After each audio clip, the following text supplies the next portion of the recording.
Can you count any historical person from the Islamic culture who is seen in a positive view in Norway today? How will that make you feel? One of the most important reasons, for me at least, to make these Saladin days is that we can start only with one. We can't start with teaching everybody everything about how Islamic culture was progressive in its age, how they brought our civilization from the Greek to us. It wasn't we who did it, it was them, etc., etc. This is not where we can start. We can start by telling about one person.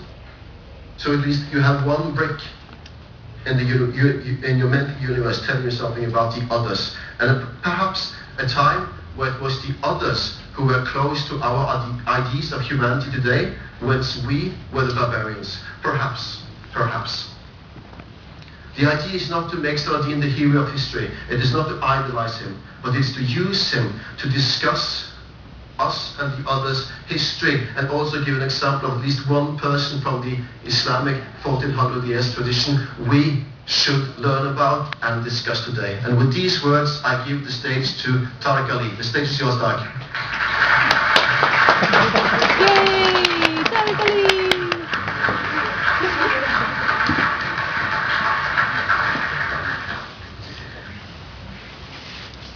You know, when my friends in London asked me, where are you off to this time? I said, I'm going to Oslo. And many of them said, you go to Oslo a great deal, what's going on? And I said, because they're doing interesting things. And they said, okay, what is it this time? And I said, they're celebrating Saladin Day over 4 days at the Litteraturhuset. And people looked at me in amazement. They said, in Norway? Why? I said, don't ask why, mimic them, do it yourselves.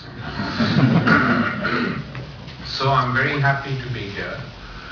And this is something we discussed when I came for the Bergman conference several months ago, but I don't think any of us thought that the response to this event would be as amazing as it is. I mean, there is a great deal of interest.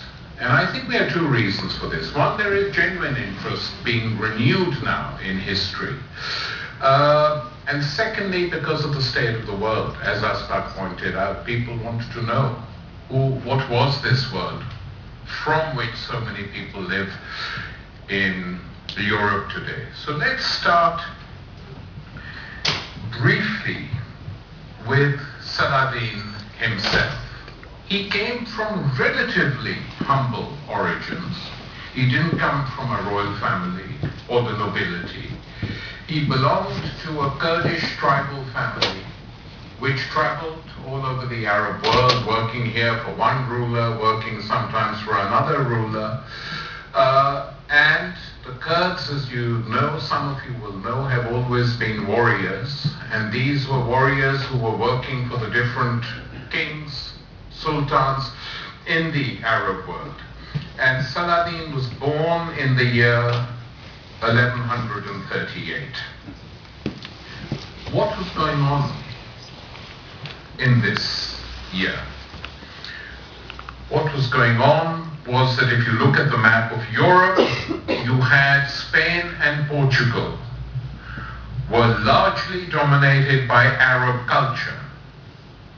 And you had in Spain and Portugal 3 civilizations coexisting and living together. Jews, Muslims, Christians, Catholic Christians. And the Catholic Church had begun the process of what later became known as the Reconquest, but by the 12th century it was still at an early stage. And the biggest town and the most important town in Spain, Muslim Spain, Al-Andalus as it was called, was not Madrid, which was a tiny village. It was Seville, Ishbilia in Arabic. This was the town which was the heart of Spain in that century. It was the town where everything was happening, culture, discussions, debates. And because of Spain was and the mix it produced, it had a global impact. And the philosophers that were produced by all three cultures, predominantly mainly Jewish and Muslim, but also within the Christian community, the philosophers were produced and grew up arguing with each other, debating with each other, not in a violent way, through writing, through argument. And that made some of these philosophical debates extremely interesting and exciting. And they used to fear the Andalusian heresy in the Baghdad school of philosophy, saying, what are these Andalusians thinking of now? They're going to finish us all off if they go too far in one direction. Because the great Arab Andalusian philosopher Ibn Rushd had asked in the 12th century, he said there are two things and they have to be separated from each other. One is divine truth, that has its own place, and the second is reason. Classic debate which goes on in every religion, the difference between divinity and rationality.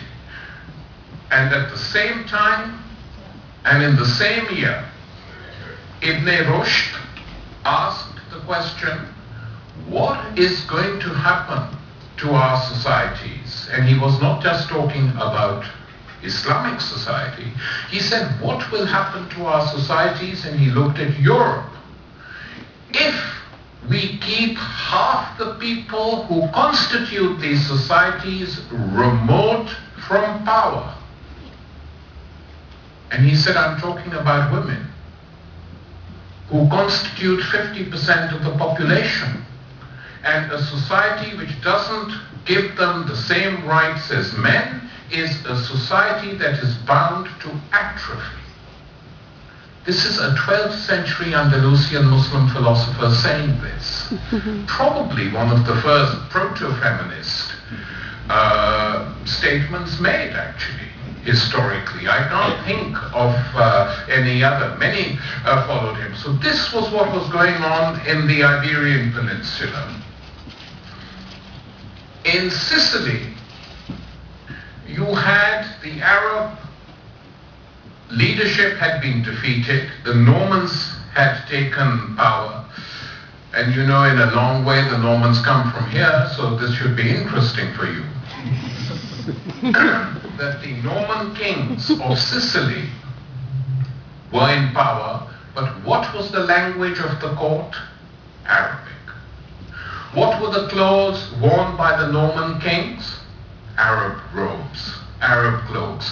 Who were teaching the young Norman princes mathematics, astronomy, grammar? Arab tutors from different parts of Sicily who were in the court, because this was at that time considered throughout Europe as the language of learning, medieval Europe. And very interesting, because we are now moving from Europe to the Arab world. When the Pope Urban launched his plea for the crusade, the Norman king refused in Sicily, showing dissension within Christianity. He said, I will not join this crusade against, in the Holy Lands, as you call them, because my people, he said, the bulk of the citizens of Palermo and the overwhelming majority of my soldiers are Muslims.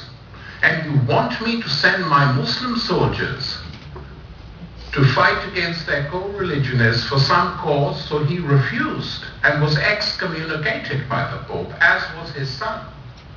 And he was very rude to the papal ambassadors who came. So it is not that within the world of Christianity it was unanimous. It wasn't. There was dissent and there was dissension. And then the armies finally got there. And when Jerusalem was taken in 1098 in the 11th century, most of the chroniclers who have written about it describe what happened as complete barbarism, which that part of the world had not been used to. The Jews were burnt alive. They were told to assemble in their temple, and